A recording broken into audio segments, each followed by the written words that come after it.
Shyvana, so that kind of cancels out the Vladimir amplification.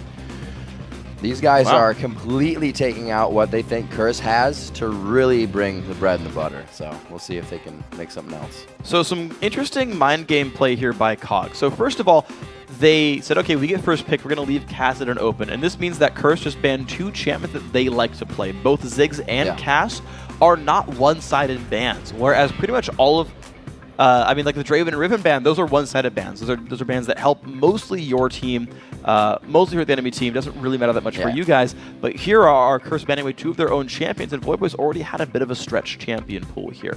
This also really makes you think about what is COG going to pick up. They prioritized Sivir a whole bunch before. Their Kog'Maw is now open. It's been banned the entire time. There's a lot of interesting options here. Maybe they feel like with the pressure they've created in these games, they'll be able to shut down those picks. Olaf goes out for the first one, though, so creating and wreaking havoc. We've heard that, you know, some people want to see Olaf in the top lane. They want to see him tankier, but that's really with different picks on the team. So we'll see how they decide to utilize this. Yeah, I like the Olaf pick in general. I think it makes a lot of sense there. It does block a lot of the major options because this sort of, we've heard like this sort of trifecta of top laners, Shyvana, Mundo, and I think Olaf, really the 3 huge ones that skill in the late game and are really tanky. That's a good block there by COG. Now, Curse picks up 2 really good contested picks, though. The Annie, I like a lot. It's just always been so strong for Zekent, and also the Sivir pickup helps unlock a lot of potential as well. So, Curse starting out with what can be kind of any sort of a team comp. Can be highly aggressive, can be highly pokey, you don't know yet. Cognitive looking to refresh here, get some smiles again on the faces. They're enjoying playing around with the crowd and their hover picks, and it is going to be Leona. We saw that banned out last game, and this was really big. We see it for the stop on the initiation of the Annie, and it was actually Zaineking that was being crushed out, so we'll see. So right here for Curse, to them, I think they need to save their mid lane pick for last. It's very important that they have an option that can beat the very strange champion pool of Zamphira. I'm still thinking the AP COG might come out, but Curse has to be ready for it and get a lane matchup or a team comp that'll work there to break the siege potential, but also potentially just to win the lane straight up. Whereas they can pick a pretty safe top laner like Renekton. It's going to work in any matchup there, whether it's Olaf or something that COG picks up later, maybe at least for the 3rd time. It's going to probably be all right for Curse here. The other option, though, is with Mundo banned, Dominate can play jungle Wukong. I'm kind of just talking about what they're hovering over here, but Curse need to start putting together a team comp. A highly aggressive one is a good choice. Something we might be able to see jungle Wukong somewhat making a presence. It would be a really great initiation. And they are going to lock this one down, so Quas will definitely have someone to dive that back line with. Yes, and that is very important right here. When you get Sivir, get 2 backline fighters. Don't go for the Elise so much, but get a Renekton. A Riven is fine. Of course, she's banned, but Wukong and Renekton together. The Annie stun as well. There is so much engage power for Curse. Even though Kog'Maw's open, if I were COG, I wouldn't even go for Kog'Maw right here. I mean, yeah, the name synergy is nice and all that. All right, he's going to go for it. He's going to go for it, but this is highly risky. This is highly risky because Kog'Maw is an unsafe champion. There is zero peel on this COG lineup at all. So if Wukong gets there, he's staying there in the back line. And it's going to be a very tricky game to navigate for Cognitive, but it's like, all right, we're going to go in off the back of a bunch of poke. This is the comfort. I feel like COG just got pushed really out of a comfort zone. Yeah, they're getting what they want, but like you said, these are huge picks coming in for Curse. It is going to be the on the hunt, rush initiation, and they are just going to dive, and no one's going to be alive. Yeah, this is a very single-purpose lineup here for Curse. And now what I like about this Katarina pick, though, more than I liked it for the Walking Zed, is that the rest of Curse are playing very well. It's not on Voy to carry, it's on Voy to do his part and be a part of a team that's already working very well. That's when you want to run Katarina, because you can rely on Dominate to get engaged, you can rely on Quas to win lane, you can rely on Kopp and Zekent to land their initiation. This is a good comp for Voyboy to run Katarina. And with the lack of peel and all of like 3 total abilities that can stop Voyboy's ultimate. No, I was looking at that as well. I'm like, who can bump him? Yeah. Not much. Vi Q, Vi R, Leona Q, Leona R. Those are the only abilities that can stop Voyboy once he starts. This is a good comp for Curse. Coming out of the gates is really what has turned these games around. We see it kind of teeter in the middle, but once Curse has gotten the composition that they wanted, they have been definitive matches. They're in the driver's seat now for 2 games in a row. It's a best of 5, and this right here is COG looking to keep their promotion hopes alive. And this is, I think, the way to go for it. I actually like their choice in sort of in theory to go for like we're going to go to the tried and true like champ select strategies that we like. Let's play the stuff that we're really good at. Sometimes The you AP gotta go out on Cogba. that. It's fun because then even if he dies, he'll still explode. And just and it's a metaphor for the team because COG are now going to win our hearts with their awesome champs. Like even if they lose the series, they're still the Acathian surprise for us. So I don't know. I like it. I like their choice to go for it. Yeah. But it's going to be hard to navigate in the game. So we do see that COG switches up what they had from last game. They don't decide to go with that Elise. Are they going to be able to pull this one out stronger in the early game than what happened last time? Curse versus COG. This could be the last matchup for Curse, putting themselves back into the LCS. COG, like I said, keeping the promotion hopes alive with a win here. See if they can do it. A very interesting team. It is going to be Chris top lane, Olaf, of course. And that's actually a good thing for COG because it's another top lane matchup where COG outscales. Where if it really peters out and nothing happens, because both these teams have been a little bit gun-shy to play very aggressively, Chris is going to have a better impact late game than Quas, and he's got friends to join him this time. So with Vi in there, and honestly, Vi Leona was a very good combo for COG. Like, they've not only brought in champions that they like to play that have been banned out, but they also brought back champions that were so successful for them. A bunch of bursts to get resets for nothing here. A bunch of frontline diving in with follow-up. This is all good things for COG that can make this work. It's pretty quiet on the home front, Freak. It is.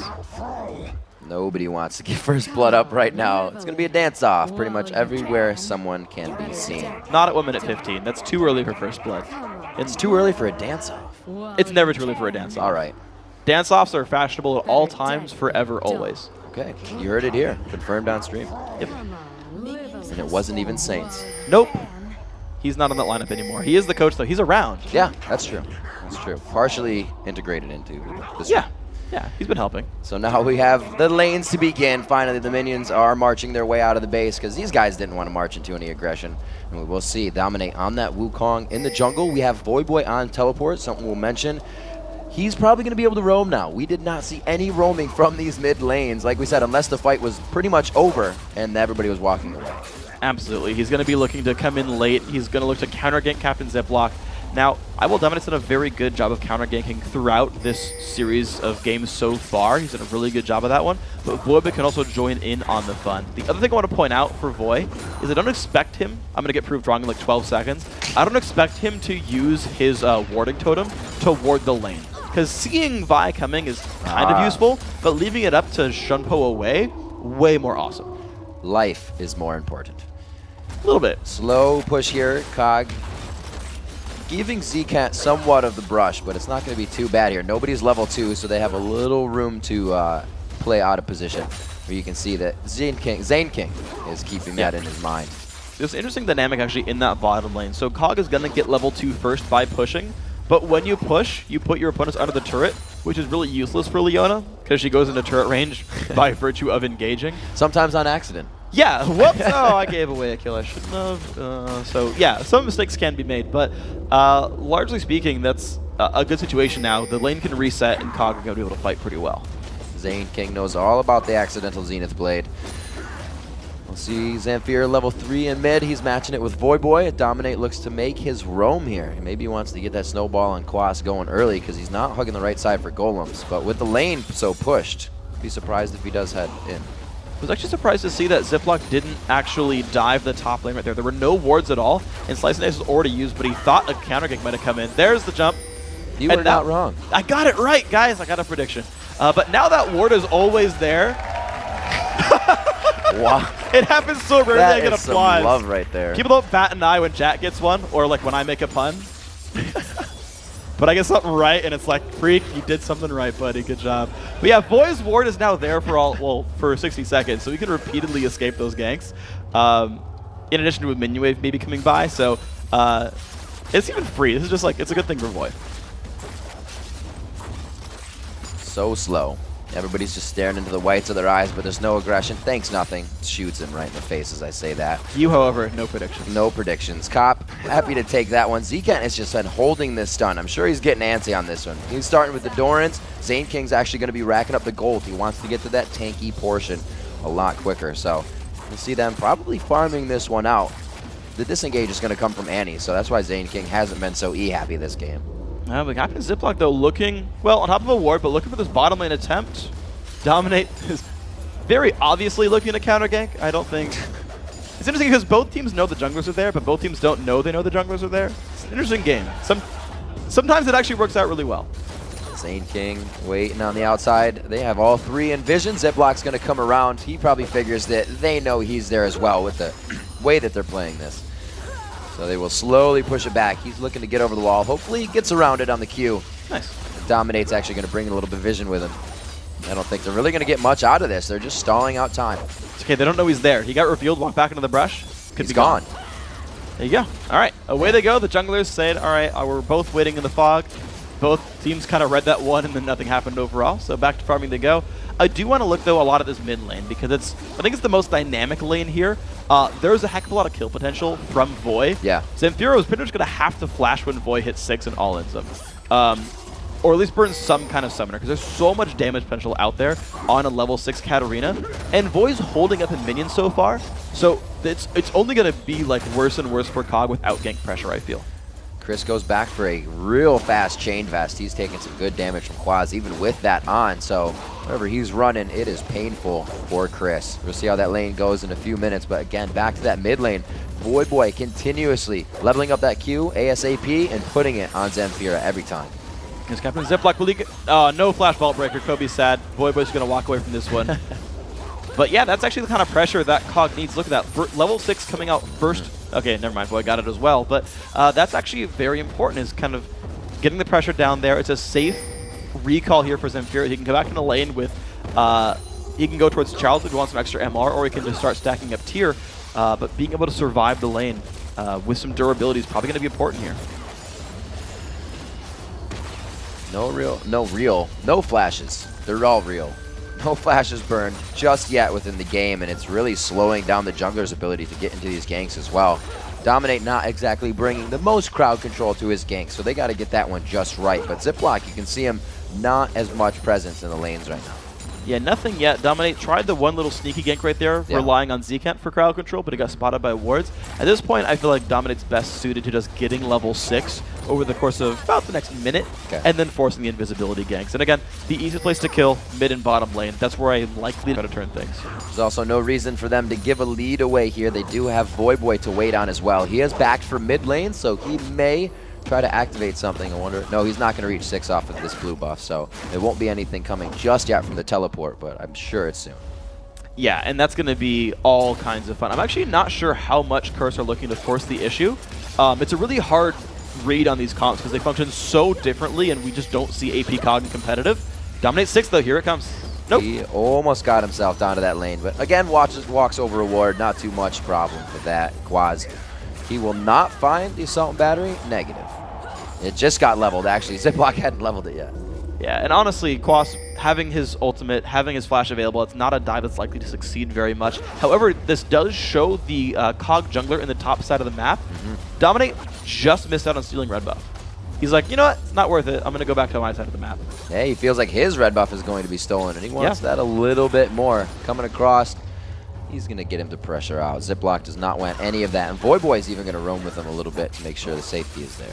Yeah, sweeping away the race real quick, just some extra gold experience to share across the team. But ultimately, Dominate hitting 6 and having double buffs is really big. And in fact, if I'm Dominate, I would love to gank while I still have blue buff. That 10% CDR is going to drop my ulti cooldown by about 15 seconds. And that's going to help him find another gank, or at least have that ability be up for the next team fight. Which is also a relevant fact to consider. And as much as we say, or he says, he likes to play unpredictable and keep it changing up, it looks like Quas is going for the same build, and if it's not broken, don't fix it. 71 to 51 in CS, gets the pickaxe first, going for the brutalizer, and he is consistently winning his lanes. Yeah, exactly. He's done such a very good job with this Renekton. He's one of the premier lane bullies. Again, we talked about the fact that Renekton doesn't quite scale as hard as Olaf. And in talking with Double Lift backstage yesterday, he made a bunch of observations about, like, well, you know, maybe the late game skilling doesn't necessarily matter so much. If you can snowball a game in 30 minutes, the laning phase is all that really matters here by just getting an item lead and closing the game out. That could very well be a huge factor here. Game 3 was all about that. Curse got the early lead and then stuck with the game the rest of the way through. COG needs to keep that in mind, that if they don't pull Cris out of this hole sometime soon, Quas might be too big for them to deal with. And you're right, they are not trying to pressure that teleport. They're quite happy with what's happening in these lanes. Those 2 pings coming in from Ziploc. Oh, very nice flash on that. It's going to be Dominate. They don't have vision in the brush. No ward in the brush. Is it down? It is down, and he did not have another ward. That was unfortunate, and a very nice escape from COG. Nothingere's reflexes are really, really impressive. That's twice I've seen him spell shield the Tibbers. I saw him flash the flash Tibbers. Yeah. And, you know, when you're Zekent and you go for the ult and then nothing's there anymore, it's like, oh, man, that's an unfortunate loss of a cooldown. So I got to give props. Nothinghere, it's really freaking hard to do, and I'm impressed by that. And this might actually work out for them because those 2 pings, as I was saying, came from Ziploc, but an instant initiation from Curse. Now Ziploc is here, so it looks like they are going to be able to keep going. The spell shield is out. Do they have enough time to wait it out? It's just on the outside. Yeah, nothing to find right there. Actually, both these AD carries are at their weakest point of the game right now, where they're trying to save up money for a BF sword. Both these players going for Bloodthirster builds. And so these guys are really easy to pick on, but they're also not very big damage sources. So it's the supports and junglers who would be dealing all the damage in these ganks. Right. If they're not ready to fight, there's no kills getting picked up. Zamphira is saying, there's a monkey in my jungle right now, and he's trying to take my wraiths, and it looks like he's not going to give up. Dominate gets his own ward down in that brush, and he smite Qs it away. Nice little play there. COG and Cris go, or COG and Cris, Quas and Cris going at it right now. He gets the slice and the dice after the Ragnarok. It's going to let him get away, though. But Quas is really driving this lane. And it forced all of Cris' summoners out. I don't think he needed to ignite Quas. There was no real danger of getting a counter kill right there. Right. That's one summoner he could have saved. The ulti and ghost I get. Quas unfortunately barely misses slice and dice, didn't manage to tag any minions on the way down. So Quas though just has complete control. Here he goes in with Dominate. Dominate coming in, the ulti goes down from Wukong, and it is going to be first blood again coming from these gentlemen in the top lane. And look how low Quas got right there. That was him barely surviving from the turret dive. Still would have been worth it overall, but good gank pressure. Oh, Mega Inferno Rocket. Oh, it's not gonna get it. Yeah, it's been spotted out. They pinged the locations. Nice try though. It was a nice try. That was a great try. Feel the wind. 104 to 72, keeping that 30 CS deficit on to Cris is going to give him a hard time. They were saying, take Olaf out of the jungle, put him in the lane, give him the defensive items. They are shutting down him, getting those defensive items. He'll get them, but it's going to be a lot slower than he wants. And the funny thing is, though, like, I think it was game 2, there was so much pressure being exerted by Captain Ziploc on Quas, and it actually put Cris ahead in the lane. Yeah. Cris was winning the lane. And that's not happening this time around. Even though there's not a lot of ward coverage from Quas, even though Quas is, like, his ult's down right now, like, he is pretty gankable, there's just, we haven't seen that same gameplay there. And this was the one matchup where it really could have worked. Cris chasing him down with Ghost and Undertows, like, ganking, camping top would totally work here for COG. Not much damage from Voyboy just yet. He only has the Sork boots and making himself into trouble here about being an escape artist and still having his ward up. He'll be all right. Okay, so Boy's alive, and I take that back. Actually, he used his full spin, and it just didn't matter too much to Zamphira. Looks like he's going, I'm going to guess, towards Rod of Ages as his next health build, or what he's building with that Ruby Crystal there, but certainly looking to stack up. This is very similar to his Orianna game where he went Archangel's Roa. Yep, there's the Catalyst and the Blasting Wand picked up. So Zamphira really looking for a late game scaling build. COG saying they're confident to play into the late game and use Kog'Maw as their insurance policy if things go wrong. We'll see if that can work out for him. It's a big if. If it gets there, that COG is going to be gigantic. But this is a, like we said, power pick team coming from Curse. We'll see how Dominate can help his lanes. Right now, trying to do so again in the bottom lane. They want to shut down Nothinghere and Zaineking. They've realized that Leona being able to initiate onto Annie every time really cost them the fight in the beginning. So they're going to cut that out, not let her be tanky. Absolutely. Trying to get rid of that guy. Trying to keep everything... keep as many advantages as they can. The problem is COG just, they're already kind of winning their bottom lane already. Bloodthirster finished already for Nothinghere. This Jinx as far as damage scaling goes, outscales Sivir. You can just kind of carry games as Jinx, the difficulty being that it's really hard to keep Jinx alive against this team. Now the thought is maybe that COG has so many threats, Curse can't remove them all, and something's going to carry the team fight to the end of it. I'm not sure that's very true, though, with Katarina getting a bunch of resets. But in the meantime, though, if COG can get those initiations using Leona, making a bunch of stuff happen, they can prevent a lot of those engages. There's On the Hunt, crushing blow into the Cyclone, and they are going to be able to get the kill on Nothing here. The teleport coming down from Voyboy, where they said the party's over, you're late. Yeah, that's the kind of ganks I wanted to see from IWillDominate. It's the kind of ganks Cortez was supposed to use there from Walking Zed. Wow. Ooh, the flash, the ulti, here There it it is, Kobe gets what he wants. Quas going to be taking quite a bit of damage here. The slice and dice still coming up on cooldown. Do they have enough? They do, and they pick it up. But this is going to leave that, or make Vision the top lane for them. Knowing the jungler's there, they're going to be able to grab Dragon. Yeah, so pretty good trade overall for Curse. A kill for a kill as far as jungle ganks are concerned, and those are all very smart jungle ganks. Getting Cris into a good place against Quas is actually probably the single most important factor in this game for COG. If Cris can win that lane, it's really hard for Curse to deal with this because no one else on this lineup can deal with Cris. He could one-man carry this game if COG gets him rolling. Voyboy in a really great roam here. They did kind of a 1-2 roam. Voyboy went up top, and Dominate was sure to cover mid. They saved all their turrets on a Dragon where they should have lost one. Yeah, very good play right here. Curse overall taking a gold lead by... I mean, the thing is, they pressured the bottom side of the map, which is has more objectives every 6 minutes, and that was a very smart choice there to convert that very quickly, especially once they saw the enemy jungler on the other side of the map. It was a very smart and very safe choice at the end of it all by Curse. But now, of course, 6 minutes down, they've got to sort of reset and say, well, look, we either siege, which I don't think is going to happen against AP COG, and with a melee-heavy lineup, or they wait around for 6 minutes and let COG keep scaling, and kind of this 2,000 gold lead doesn't go anywhere. And this really can't go any better for Dominate right now. He picks up 2 kills, and everybody's looking at him on the team to be the main initiator. So he's going to be where he needs to be a lot quicker as long as nothing kind of changes from here on out. If he can keep getting those slow kills, he'll be good to go. Especially if he can keep destroying the bottom lane here for COG. Right. You remove the AD carry, and the double bruiser of Wukong Renekton doesn't die to much of anything unless you have like Nashor's Tooth coming at the end for Zamphira, just putting out so much auto attack damage that he actually can kill that front line. But that's going to be hard. So realistically, IWillDominate, you talked about him doing very well, had 2,500 gold before he backed, picks up Ancient Golem and more. Start going offensive with a Brutalizer, he's going to really be able to force ganks. He's got 20% cooldown just from items, another 10 anytime he gets blue buff, which no one else needs. Dominate's going to be putting out a lot of pressure in this mid game. Crushing blow, almost taking down Nothing here really in the beginning of that fight. The Cyclone was just for good measure so everybody can get their assists in.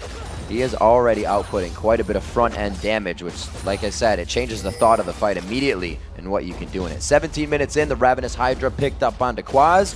He feels good about that in lane, and he's still giving Cris hell. 148 to 118 in that lane.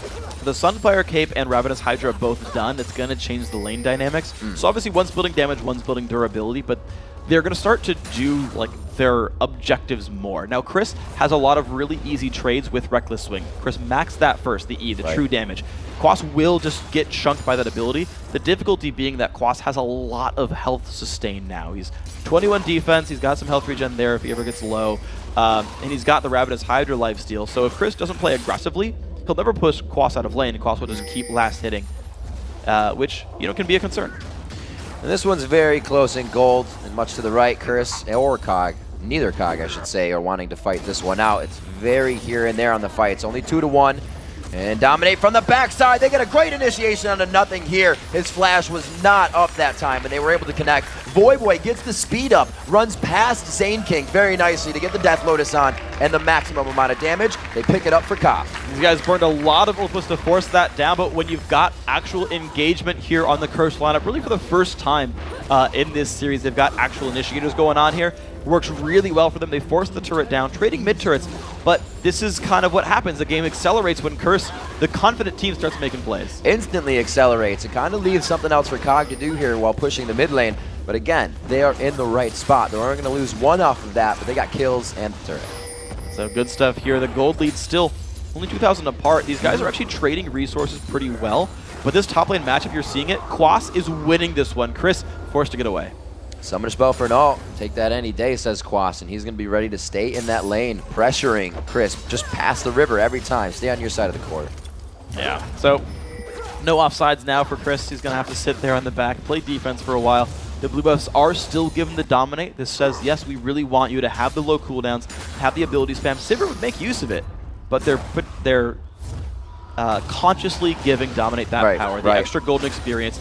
Dominate has a full level on Ziploc right now. Some of that's the buffs, some of that's the kills they've been picking up, but that's a state of power. Dominate is dominating the jungle.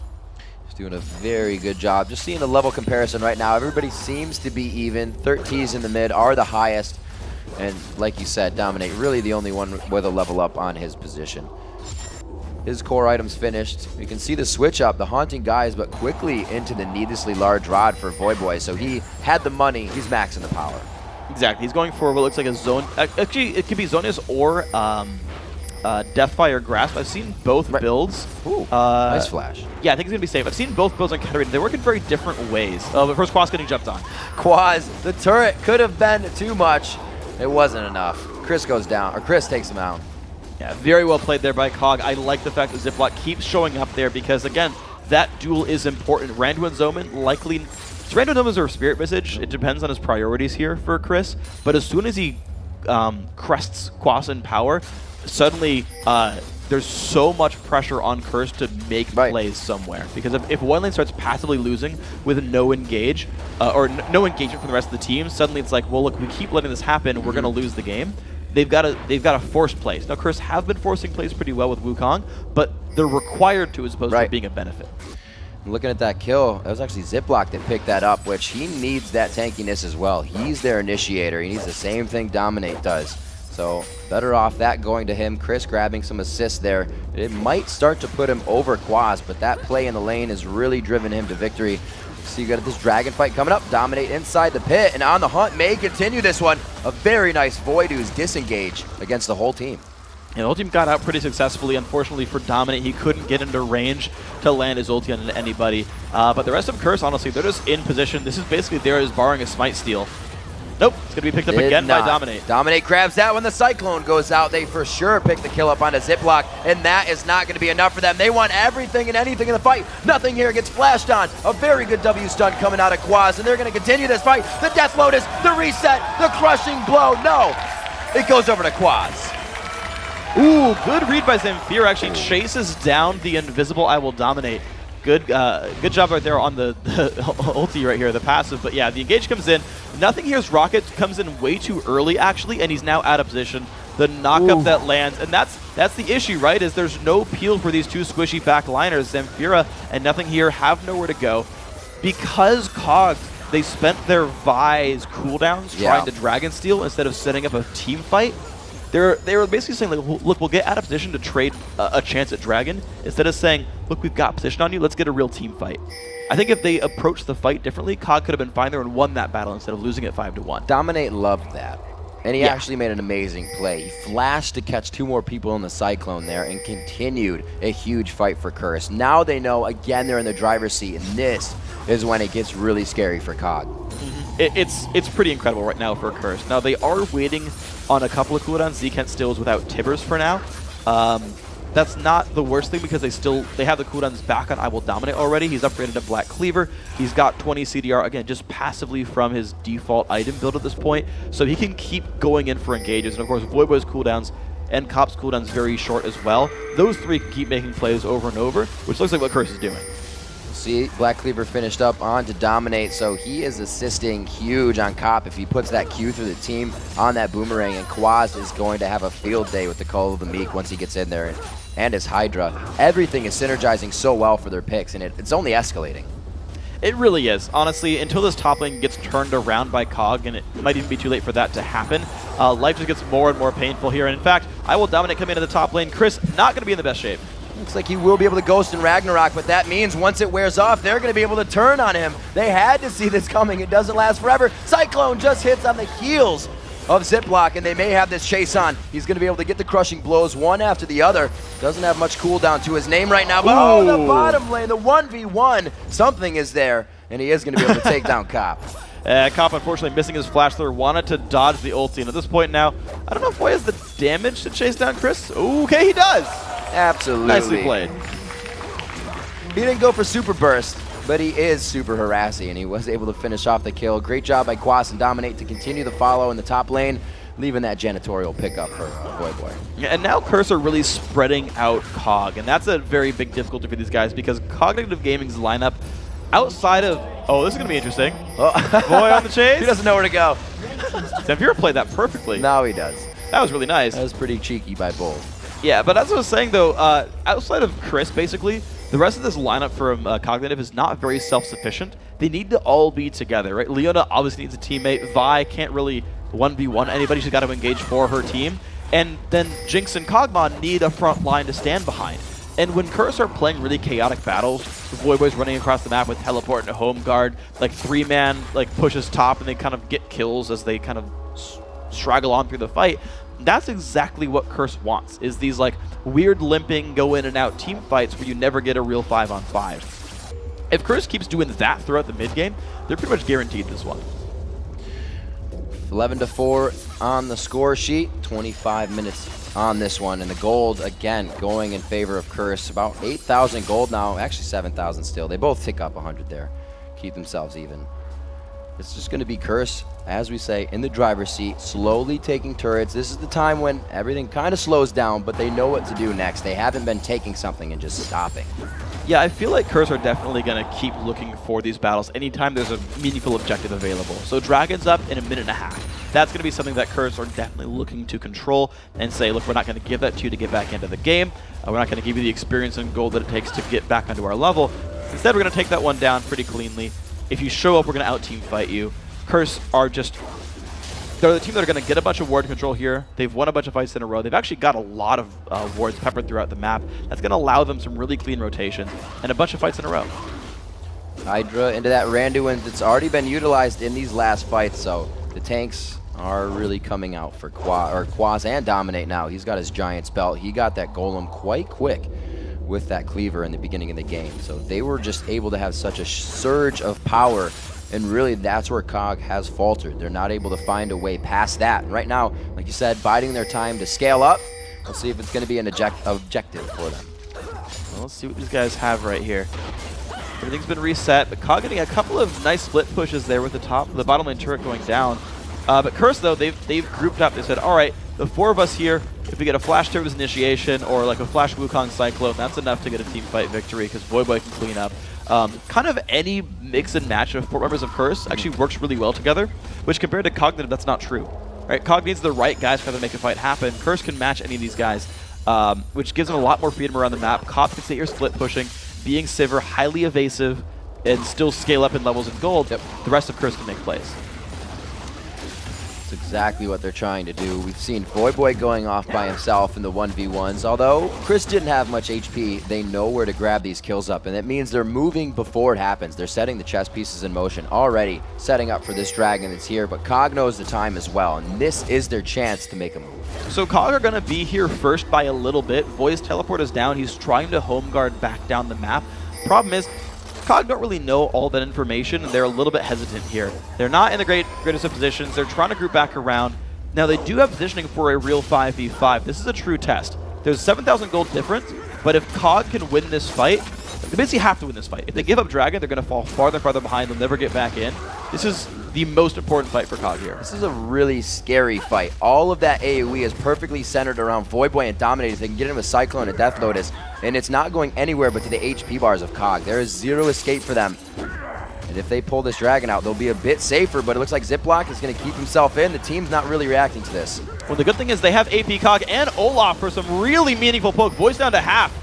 This is going to be a really short timer for Curse. They might have to go in now. There's the Talisman of Ascension. Will they go in? The Tibbers coming out on the back line. Quas tries to get in. Misses out on the Tiamat, but he does spread the team very thin. Zekent to the back line. Cris takes him down and enters back into the fight. Zamphira flashing over the wall. Will he get more living artillery from the outside? Dominate goes for the clone, but he goes down to the red buff as well. The shot coming from the backside, and Zaineking picks up a kill. It's the move they needed to make, but could Curse turn this around? Right onto nothing here. Quas with 100 HP. Get excited. One more shot. Oh! Get more excited for the triple kill. Nothing here played that fight so well. He actually stopped IWillDominate's engage. They're going to get rewarded with at least one turret here. Watch this. So the dive comes in, Dominate flanks. He got stopped by Flame Chompers, and Zamphira and nothinghere peel away from the initiation so very well. And Cris manages to mop up in this team fight as well.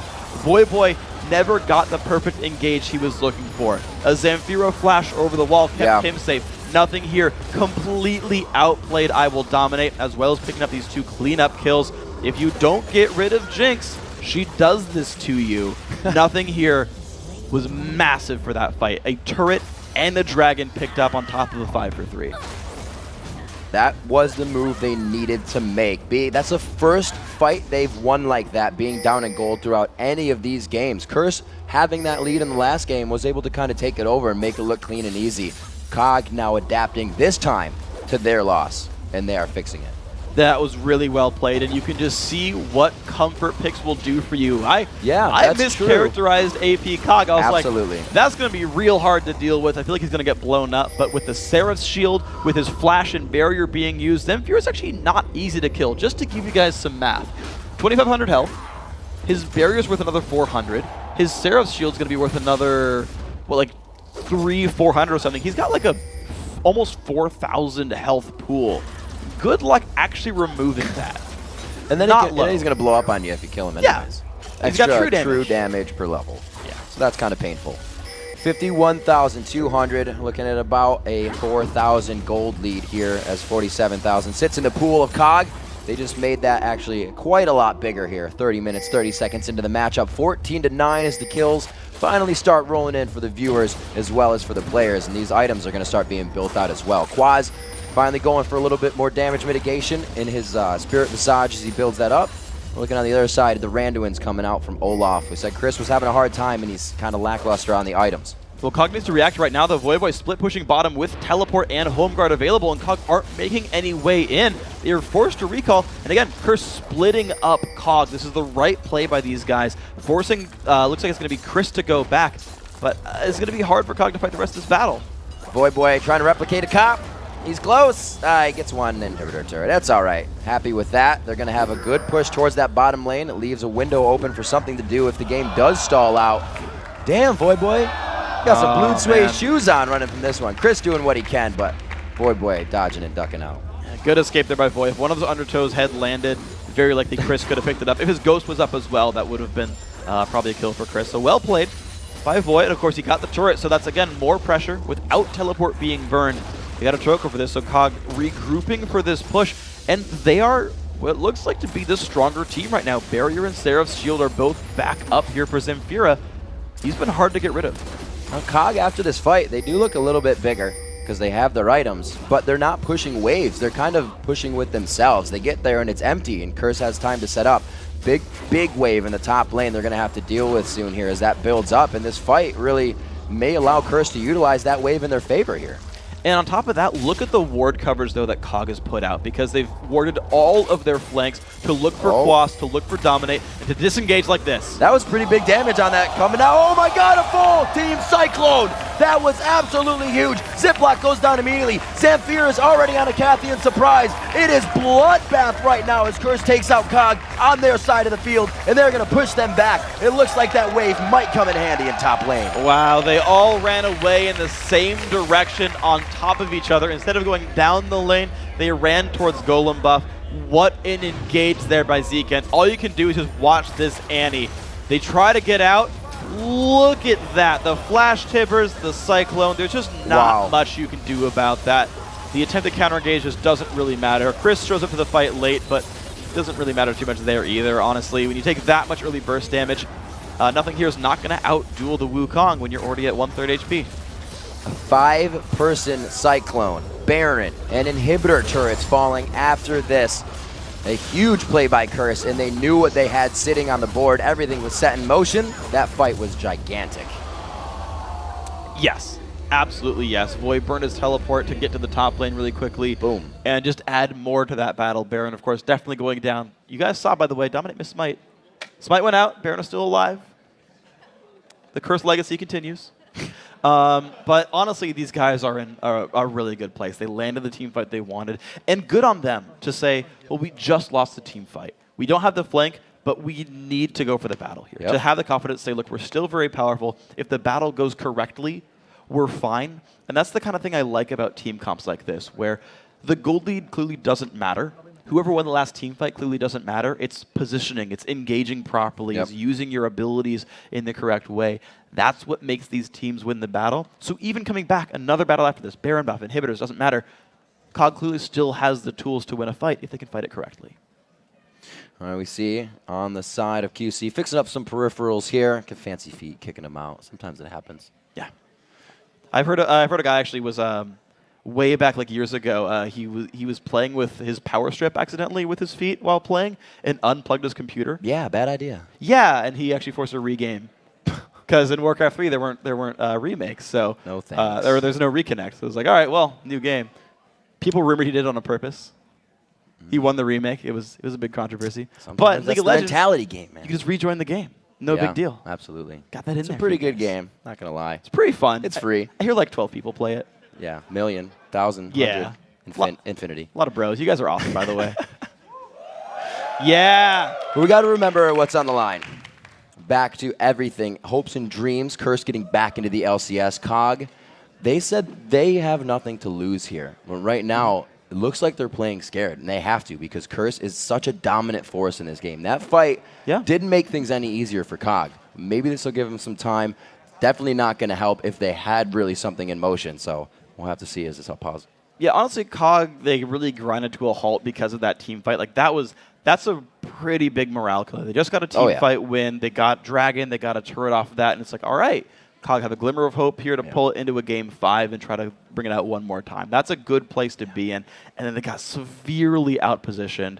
The engage was so good from Zekent there. That was actually massive. Now, when you're COG here, you say, all right, we turtle it out, we scale up. These guys have a really good late-game team comp here. These champions here are going to work pretty well, and they hold really well. There's a lot of long-range damage. Jinx in her base, very hard to dive. COG in his base, very hard to dive. So COG can hold on to this game quite well. Looking at their team comp, can we consider that it makes it a little harder for them to peel and better for Curse's damage, that they actually have to walk up for any peel that they do? They have to group up. They have to be in that AoE of Cyclone. It almost makes it difficult for them to peel for anyone. Well, the cool thing about COG's lineup is that they can play from really far away. Like, even though they've got a Leona and Vi, they don't have to start fights. COG has the 2 longest range champions on the map, which is Kog'Maw's ultimate and Jinx's W and R kind of together. Right. So COG gonna say, come at me, bro, come at me, bro, come at me, bro. And then when the guys finally show up, they throw down Leona ulti, or they throw down Voidus, or they throw down the Flame Chompers from Jinx, and it's like, Wukong can't get over that. Right? He doesn't have rocket jump and then like engages afterwards. He's got to walk through those traps or through that slow zone and then dash in and hit Cyclone. And if COG has the foresight to see those engages coming, play from far enough away, that's all the peel they need. They can just use slows and get away with this. 10,000 gold lead, and I think Curse knows it. Baron buff circling around them, and they got quite a good time on it. More than 2.5 minutes left onto that one. This open inhibitor turret here in the bottom lane. This has all been done by Voyboy. He was doing Cop's job last game. He's taking the bottom and top inhibitor solo by himself after engagements. Yeah, Voy's going mental this game. He's 6-1-7. I think we finally found him a champion where he gets to really... Like, this is a Voyboy signature. This was a top lane he used to play in the beginning of Season 3 for a while. He's playing full AP Katarina, which is awesome because you just kill things in 3 seconds. And yeah, it's Voyboy like we expected to see Voyboy. The kind of mid lane we kind of expected to see from him here. And honestly, with the Baron regen, Curse are pretty able to siege this out. And then when a team fight happens, they can explode. Jinx. Quicksilver Sash comes out quite quickly. Doesn't want any stun to be holding him back. And with his reactions, nothing here. Probably keep pretty safe with that ability. A 10,000 gold lead. Very daunting for COG here. And you can see they don't want anything. But Curse knows there's still potential, as you said, in that COG lineup. And they're not taking this inhibitor easily. Yeah, they're still trying really hard. They have 2 elixirs burning, whereas COG has 1. They've still got the Baron buff for a minute and a half or so, and they are slowly making the way in on the inhibitor. Despite all Zamphira's poke, it's working for these guys. They're maybe one wave away from the inhibitor. Every time Cop can get into there to make a hit, that melee team makes it a little more difficult, but they finally come up with it. There's no initiation there. A nice shun pull away. 19-9 is the score. We are 36 minutes in. Curse is looking to regain their spot in the LCS, but COG keeping their hopes alive. Their base, however, kind of on fire. Kind of on fire. It's not a great place for these guys. There's only one inhibitor turret left standing, but Dragon is back up, so Curse can continue to cement their lead if they want to just take more gold. Yeah, Ziploc, you don't have control of your own jungle. Be careful, dude. Going in, the blue buff not completely necessary at this point. That Baron buff is still ticking away, and they have a large advantage over the jungle. Their wards are pretty much the only thing that sits in a spot that would really be a warranted objective. And it looks like they're going to head back here with the map objective free besides Dragon. So I guess it's not objective free. We'll call it not. Yeah. It's going to be picked up by COG. Okay, so interesting choice here by Curse. They're going back to buy up a bunch of items. They're giving away this this golden experience to COG, but Curse bought a recall with that. Basically, so COG's going to back up. They have no map control anyway. Nothing's on the map. COG doesn't have anywhere to go as a team, so Dragon was pretty fortunate for them. But Curse say, look, we're more powerful than you. We got Baron. We just took another turret down, or not another turret, but they got the inhibitor at the very least. So they're going to start having minion waves to create more pressure for them, and they can renew the siege now. And with new items, with the full fury of that 10,000 gold lead, Curse are bringing all that money to bear in the next fight. And I like the Curse isn't stacking items they've previously built. It was Dominate, obviously, to go with Cyclone for the Black Cleaver this time, and shied away from by Quas. You don't need two of them on. He's going for more that will help synergize the team into more fights and continue them going so they can go coast to coast, because they do have On the Hunt, and the chases are really, like you said, what's shutting down COG. They can't get away. Exactly, and I like sort of just how they've also shared the item burden as well to make this happen. Right? The Talisman of Ascension, again, also coming in to help the engagement happen, even just a stack with On the Hunt, but then also realizing that IWillDominate, as you talked about his item builds, needs to be his own frontline tank, needs to be pretty damagey, so it's Zekent who picks up the Aegis, right? Sharing the team item burden so that IWillDominate can focus power onto himself. It's another good sort of adaptation for these guys to make sure power's in the right places. See how COG is playing this. Cris and Zaineking both trying to stay on the top. Whoa, they're getting pushed back there. It's like they fully wanted a Ziploc on the far side, showing some aggression, and that is some good damage they're able to put out. No real initiation just yet, but it is enough to scare for the inhibitor. Voyboy low. There's the Zanyas coming out, and it's going to force him out the fight. Cyclone in circles, literally, to drop and pop up more than one player. Zekent taking down Zamphira. This could be all they need. Voyboy does go down, though. So does Zekent. Those are 60-second timers, and they are being pushed out of the base. Cobb turns around right in the face of three members of COG. Is it going to be enough? The barrier's down. There's not enough splash damage. They trade 1 for 1. Ziploc pushing back Cobb. Beautiful job by nothinghere. Keeps himself alive with 100 HP. And only one member of Curse is alive, being chased down by Ziploc and co. And Dominate doesn't have move blocks that'll get him out of this one. This is exactly what Curse was afraid of. COG was kiting the fight perfectly every second of the way. They lost 2 for 4. Yeah, I mean, incredible defense right here by COG, kiting back into the base, having the room to work with. Very nicely done. So let's watch this again. Voyboy, unfortunately, never gets rolling. And really, Zamphira, nothinghere, don't get really hit on that much. It's a lot of hefty engage to get rid of COG, but that leaves nothinghere to do whatever he wants and just starts landing the damage output in rocket form, in pow pow, whatever it takes. Just as long as those two backliners split up, it takes all of Curse's attention to kill one of them, which leaves the other there to mop up the fight. nothinghere plays his battle really well. One hit from dead that gets it, and now he has time to grab his red buff, recoup power, and the quick service assassin he picked up, again, a big part of that to keep him alive, not get CC locked. That was awesome. nothinghere's fight assessment is incredible. Quick Inferno Bomb to kill Voyboy, and really, Voyboy should be the last one into the fight. He got himself a little antsy there, and that's why they didn't have as much burst damage, Freak. It's getting scary now. These items are starting to come up, and Curse didn't stall too much this game. They were always trying to push. COG is again adapting. Yeah, so Curse are going to try to push down onto Baron this time then. It's actually a pretty good choice. They will see Cognitive coming in. They'll be able to turn around in time and re-engage. Tibbers is up. IWillDominate's ulti is up as well. Curse have a full power team fight waiting for them. It's like a 4,000 health almost Olaf running into the matchup here. He's going to check the health of Baron. They got a pink ward down on it as well, so they're going to be safe. See what happens. That was good, and COG is adapting, but they have a long way to go, and this is them trying to dictate what's going on. They're going to make Curse start to dance around them now and try to get a push down mid. Now Deja Vu COG really trying to push here. The problem is, oh no, Cop's not near the top lane. He can't solo the base right now. So they do force the recalls though. They buy some more time, Cognitive, they do that. But really, there's just too much map pressure from the dead inhibitor. They've got to go back to their base to defend their sole surviving Nexus turret, which gives away map control over Baron. There's Cris on the outside. Ziploc really isn't present in the fight just yet, so it's not going to be a 50-50 for Baron, but Curse also does not want to keep damaging it either. A great job. One person able to stop off of Baron. It's exactly what they needed. So this is actually a very difficult situation for Curse because you're clearly the team in the lead. Now, normally at this point, you use the dead inhibitor to allow yourself a Baron take, but Cognitive are playing around the Baron incredibly well. And they've still got to consider the fact that, look, Jinx is legitimately crazy and hard to deal with in late game team fights. And so they're like, well, there's a bit of a timer here. Cog's only got one more, Cogma, the champion, only has one more item to go until he's full build. Jinx is basically full build. Like, Cogma's late game is really scary, but you know, the usual ways you win the game aren't working right now. So they're like, okay, Voyboy split push, hopefully that's enough. Voyboy did a good job using that teleport throughout the game. It didn't get him too many massive kills, but he's cleaned up otherwise, so no worries there. And the teleport is still up, so they can utilize it here at least to catch COG off guard. And the problem is this is a potential 5v4 because Voyboy can teleport in. You can just see the COG mob poke, and because it reveals champions, it gives them really good control over, is it a Baron kill or is it a push in?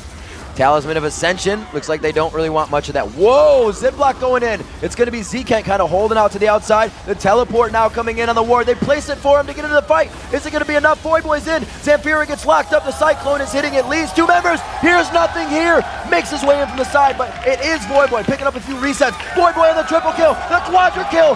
Voyboy getting away from the Cathian. Surprise with the Zanyas, making it look good. Nothing here will not equal the Penta. That was so close. Zamphira almost took a whole bunch of people out right there, but now Curse, 4 members alive with only nothing here left to defend the base. This could be Curse re-entering the LCS. So he did go and use the teleport, and it ended up quite big for them. The AoE damage, however, of nothing here, that is quite scary, and they cannot stand still for too long. Dominate looks to be taken most of the damage as Quas knows he can take a few shots. There's the Nexus turret. It is going to be Curse, locking down, taking back their spot in the LCS. Congratulations right there. Curse on their feet, and for good reason. Very well played series, coming back from a rough Game 1 loss and trying to get on more and more as the series went on. The pickups, the choices, the team being remade. Curse looks to be in good form, not top form as they were, but enough to get in the LCS and once again reach that position. Yeah, very well done. Quas really showing himself, Dominate showing himself, Zekent as well. The new additions did good work. Cognitive, honestly, pretty good run for these guys. I gotta give them a lot of props. They were such underdogs throughout the challenger scene, scraping it together, barely making it into this tournament itself, being picked by Curse first as what was sort of supposed to be the weakest challenger team, but they put on a really good performance. A lot of these games just spell when you don't know the team you're going up against that well. It's got to be comfort picks. You got to rely on what you know, and sometimes it just doesn't work out the way you want it to. There was a lot of picks being taken away from COG that they wanted and switched around. The bans coming out from Curse. We really saw Champion Select being the place of victory in these games when teams don't know about each other. It really did happen. Game 1, the Needly pick, the analyst has talked about it, a little bit of a weird choice for Curse. You saw here in this last game, pretty good reasons for why Kog'Maw was banned. Zamphira put a lot of pressure on the map, actually created quite a number of opportunities, but really the interesting thing I liked was that jungle Wukong, IWillDominate, pretty much started that game the right way for Curse and was the reason that they could continue to win team fights against a very scary, very pokey, cognitive lineup of some very fun champions. I mean, I'm going to say 90% of the time a 5-man Cyclone is going to win you the fight, and he was consistently doing that. The Flash Cyclone and Dragon Pit, long day. He flashed out, grabbed 2 more on pretty much the max extension of it. Yeah. An amazing play. Everybody started turning it on after Curse realized there was a problem. We need to change something. This isn't how we play. Yeah, they stopped playing scared. They really seemed to refocus good way to put it. Partway through that series, and they took initiative there. That was, I think, a fault of COG partway through the series, games 2 and 3 especially. By the time we got to game 4, I think both teams were playing it pretty well properly, and it was just a couple of really interesting team fights. You saw the one down by Dragon where so many good plays by Cognitive won them the 5-for-3 fight, and then 2 minutes later, Curse finds their own version of that fight where they get the engage they want and group everyone together. And it was, it's fun to see games like that where it's just the way you play it changes the game, not just champions, not just individual plays, but the team approach. And a little individual play I think everybody is confirmed on is Quas. Played absolutely amazing for the team. He came out strong, brought out his Renekton, tried a few other things, but it was really that was able to carry a lot of what Curse did in the mid game to that late game, into those inhibitors in the Nexus. Yep, he pulled a bunch of attention to himself, fought up against Cris the whole way through, pulled so many ganks from Captain Ziploc, but kept his lane locked down. It was a well-played series by Quas. Let's hear from the team themselves. We're going to send it down to Shocks on the main